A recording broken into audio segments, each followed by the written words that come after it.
All right. Welcome, everyone, to another episode of our podcast. My name is David Levine, founder and CEO of ResTech Solution.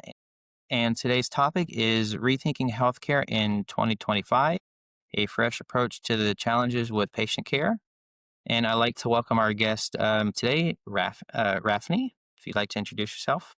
Hello, everyone. My name is Raphnee Manning. I am the founder and CEO of Reliant Management, a healthcare revenue cycle management company based on reclaiming patient care for patients and providers alike. Well, thank you. Glad you're able to join us today.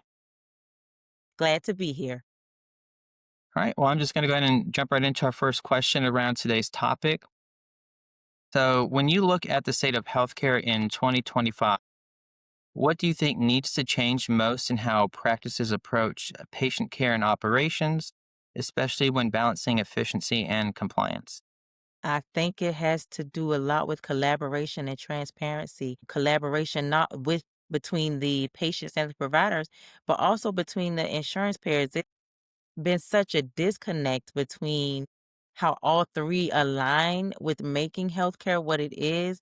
I think we've got to get back to what healthcare truly is. And the best way to do that is collaboration and understanding and knowledge and just education. And I think that all of that will lend to the efficiency of administrative burdens that practices have been experiencing because understanding that at the end of the day, it is a business, so you have to understand the business side of not just the practice, but as well as the insurance payers. And understanding that helps you to understand how to alleviate those administrative burdens so that you can get back to what patient care is and providing that quality care for those patients. All right. Thank you for that. So, now I want to kind of go a little more into your business so we can get some more background, help people who are watching really understand your point of view, where you're coming from. So, for those who aren't familiar, can you share more about what Reliant Management does and how you help healthcare providers simplify the revenue cycle process? Of course. So revenue cycle management itself is more than just medical billing. Most people know what I do as medical billing, but the revenue cycle is the whole process, the whole cycle from start to finish, from credentialing to insurance verification to claim submission to analytics to denials to AR. And anything from the beginning to when you get the last cent is the revenue cycle, not just billing out claims or not just checking on denials, but anything that's affecting the provider's revenue is that revenue cycle management. And so my perspective is different because it is about, reclaiming patient care, and differentiator for us would be that we see all sides. So because it is about patients and providers, so we not only offer the revenue cycle side for the providers, but we also offer health insurance consulting for individuals so that we can tie it all together and make it one and not just alleviate these financial burdens and expectations from the providers, but also the patients. No, I really like that because I hear from a lot of people. Or from my understanding, is yeah, your traditional billing, which is processing, like the Hmm. different codes and everything that has to be done. But I don't know that I've run across many people yet that actually also really focus on the patient side, because I know that's a big deal, especially with what we can expect. The Yes, upcoming changes with the exactly. healthcare market. So I know that's a huge thing. Yes, and it is that's why the collaboration part is so important now because everybody has to come to an understanding of what it is and how all of this is affecting healthcare and what it's going to look like going forward. And without that collaboration, there's no way to align everybody to get back to being able to take care of ourselves. That's a great point. So, you also work closely with small and mid-sized practices. So, what are some of the most common financial or administrative challenges you see them facing today? I think the most common administrative burdens are like insurance eligibility and verification and understanding again how that plays into the beneficiaries and their benefits. And a lot of times, a lot of people are having to gather teams and spend so much on payroll because they're thinking that they need to hire more people to do all of the follow-up, but in essentially all they pretty much need to do is get the front end processes in place and streamline the front end plot processes to eliminate bottlenecks that are affecting the back end. So I think the biggest challenge that most practices are having is that they are making the revenue cycle, they break it up into front end versus back end instead of putting it all together. So just quick follow up on that, how do you see AI potentially playing into this process? Yeah, so AI is going to definitely play a big part because now with AI, with this, especially with insurance eligibility and verification, people are figuring out ways to simplify that process. And not only even with the analytics and being able to find those bottlenecks and streamline processes, AI is definitely going to play a big part in how people are transforming their revenue cycle and transforming those financial and administrative tasks that can be simplified and eliminating a lot of what we saw before as necessary with having that front desk person, even just somebody answering the phone. AI is going to change a lot of things. And so would you say we're potentially looking at freeing up more human capital for other more human centric parts, or do you see this as also potentially helping to reduce some of the staff overhead? I think it'll help reduce the staff overhead. And I think that because AI is still only as smart as the operator, right? And so I think that it will help with staffing in a sense of not eliminating like tasks, but making being able to have the staff do more of what is needed to be done versus mundane tasks. So it'll eliminate the need to have a person in place just to do the task, and then you can have someone and you can have them really doing the work. Perfect. And so I know many practices today are still using outdated billing systems or manual workflows, as we were just kind of addressing. So how does Reliant help modernize those processes to like improve cash flow and reduce errors? So I think a lot of people don't understand that the systems that they're using have a lot of things that will streamline those processes. So we partner with the practices to help them understand their resources. And like I said before, education is really big. Like understanding what systems do what that is going to be tailored to what's going to help your practice scale and grow. So if that EMR system is not what you need for your practice, let's figure out an EMR system that's going to do what you need it to do as it relates to being efficient. So we partner with them to help them understand the systems and then understanding the whole cycle and understanding how to streamline those processes to make everything more efficient. Okay.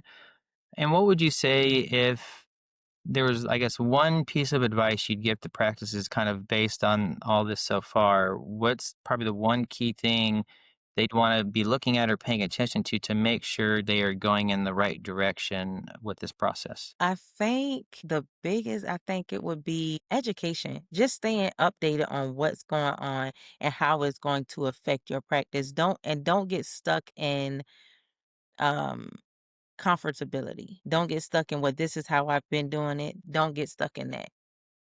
Yeah, the age old, it's like, well, this is how we've Yeah. always done it, so we're gonna Right. keep doing it.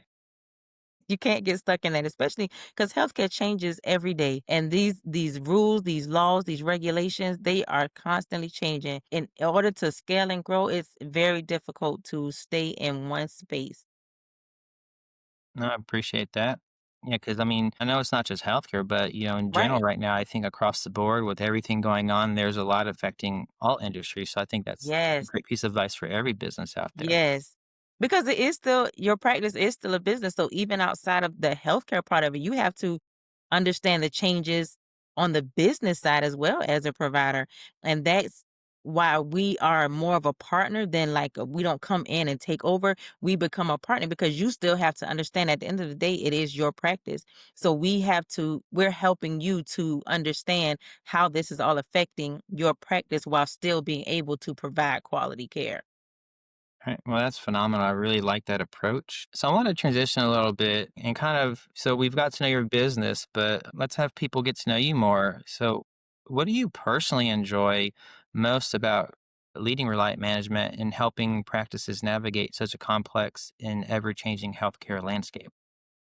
Enjoy helping people, like, not just the providers. That's why the patient side is just as important for me because It brings me such joy when I'm able to explain what is happening to someone and how they're like helping them understand their resources and their benefits, and so that they can go and not have to shy away from healthcare. I just absolutely love every time somebody's like, "Oh my gosh," like that just really excites me and warms my heart. And then also when I am able to help a provider streamline their processes, and at the end of the day, it's the fruit of it is the maximized reimbursement, but the feeling of being able to I actually get to spend time with my patients and not have to worry about the back end. Like, it is a really good feeling, and just seeing that for my providers also just warms my heart. So the biggest piece for me is my heart for people and being able to help people. And that's great because I know when people really feel that way, it's so easy to work with them, and really, I think it's a much better experience. Yes.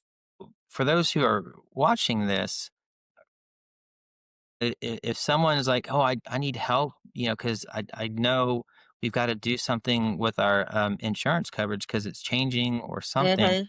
Are they Mhm. able to reach out to y'all directly, or do y'all primarily work with patients through the providers you work with? No, they can reach out to us directly because, like I say, like the other side of reclaiming patient care is the patient side. So we do individual health insurance consulting as well. So if you need to reach out, like you have questions about your insurance benefits and everything, same process. You can reach out to us and we'll get connected with you and help you figure out what you need to do.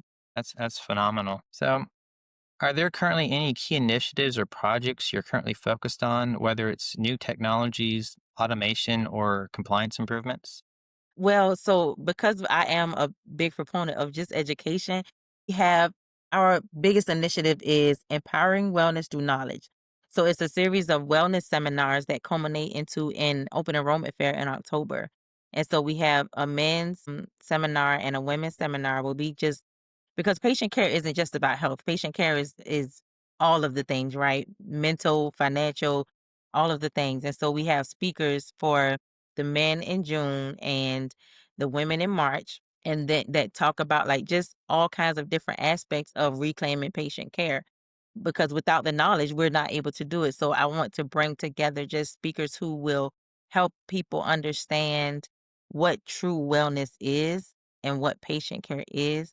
And then it culminates again, like I said, into the open enrollment fair, on which we just had on the 12th, actually, when open enrollment fair, open enrollment season starts, so that people can understand their resources and community and what is available before they get into plans that are not going to fit their needs.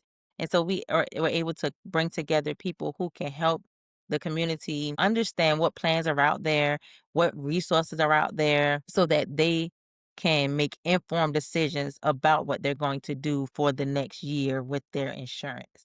Okay. And are your seminars in the fair, are those virtual events or in person? So they're in person, but I'm looking to, grow it and make it virtual so that people outside of Jacksonville can also attend them as well, because it is not just in Jacksonville where it's needed. All right. Well, that's great. And so, kind of getting into more of, kind of because I know with healthcare, there's a lot of obviously sensitive data that is dealt with from all sides. And since, healthcare data is playing such a huge role in the revenue cycle management, how do you Mhm. and your team currently handle things like data security and protection of patient information? So, we have to absolutely have the top-notch cybersecurity. So we make sure that not only are we have systems in place, but also making sure that that cybersecurity insurance and you have audits and stuff, we partner with IT companies who make sure that not only we are compliant, but our practices and our partners are compliant as well. Making sure that, just because you don't know doesn't mean that you're not.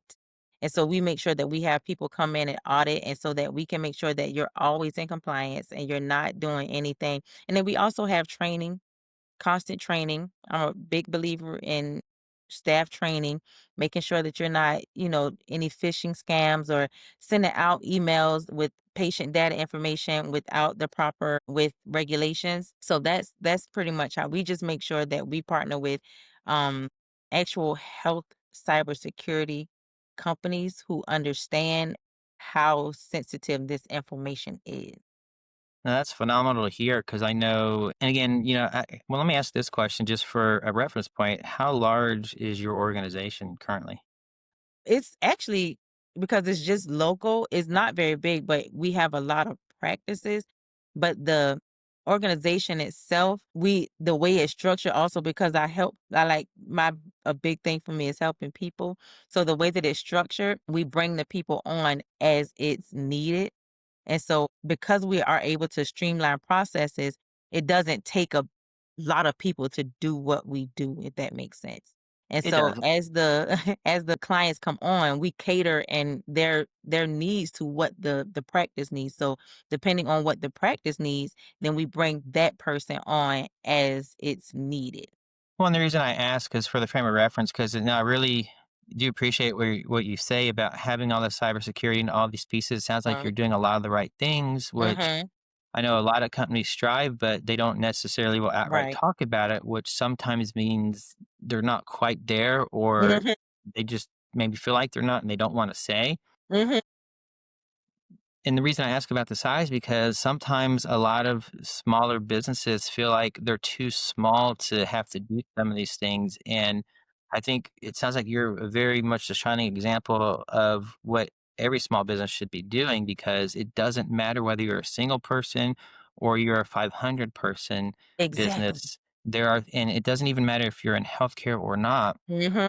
is there are things that will still apply uniformly across the board, regardless of industry, regardless of size of business, that Right. mandate things you have to do. Right. And that's another luxury, another reason like I am thankful that I was able to start my company because then it allows me to do things like that where I can custom tailor contracts based on how small or big your practice is. Every practice is different and have different needs, but it is still the same revenue cycle process. But you may not need two people to do what it is that you need done, but you still need the same processes. And so I'm able to structure it how I understand the practice and the business side of healthcare.